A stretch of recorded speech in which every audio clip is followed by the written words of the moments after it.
Greater Vijayawada కాల్పుల ఘటనపై assistant commissioner Krishnakanth Patil మాట్లాడుతున్నారు. లైవ్ చూద్దాం. ఎంతో మంది గాంజాయి పెడ్లర్స్ తోని వీళ్ళతో సంబంధాలు ఉన్నాయి. సో అందుకే ఇప్పుడు పోలీస్ కస్టడీ తీసుకొని ఇంకా తీవ్రంగా విచారిస్తాం. అంటే ఈయన చెప్పేది ప్రిలిమినరీ ఇన్వెస్టిగేషన్ ప్రకారం హి acquired a weapon.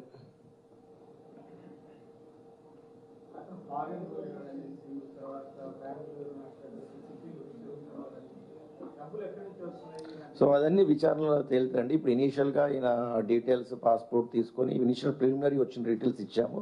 So will conduct and detailed enquiry and will get to the bottom of it. ఎవరెవరు దీంట్లో ఉన్నారో విల్ గో ఎట్ దట్. లేదా అది will get it in further, తర్వాత ఇస్తాం details.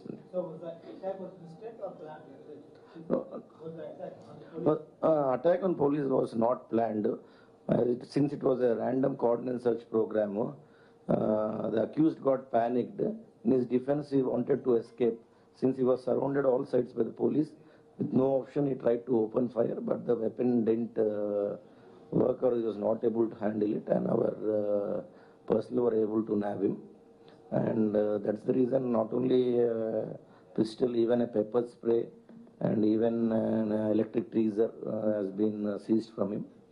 So we'll do the further investigation and we will get to the bottom of it. So the further attack was reasonable.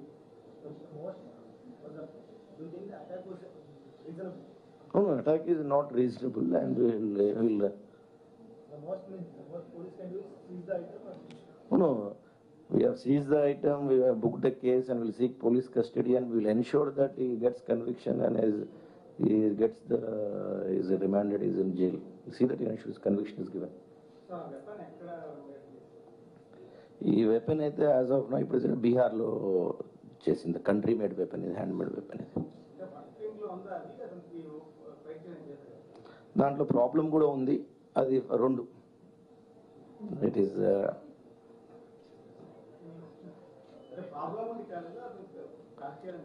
కాదు, వెపన్లో problem ఉందండి.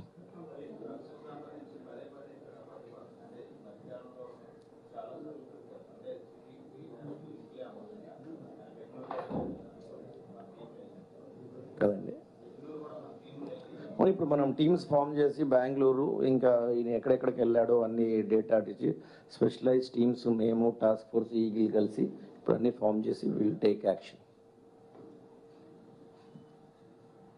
Okay అండి, thank you. సరే ఇది చూడండి, పట్టుకోండి మీరు వస్తే.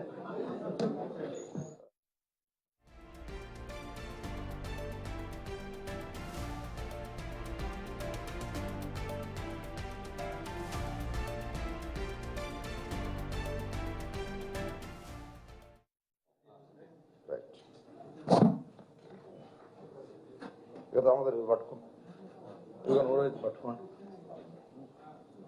Electric geyser.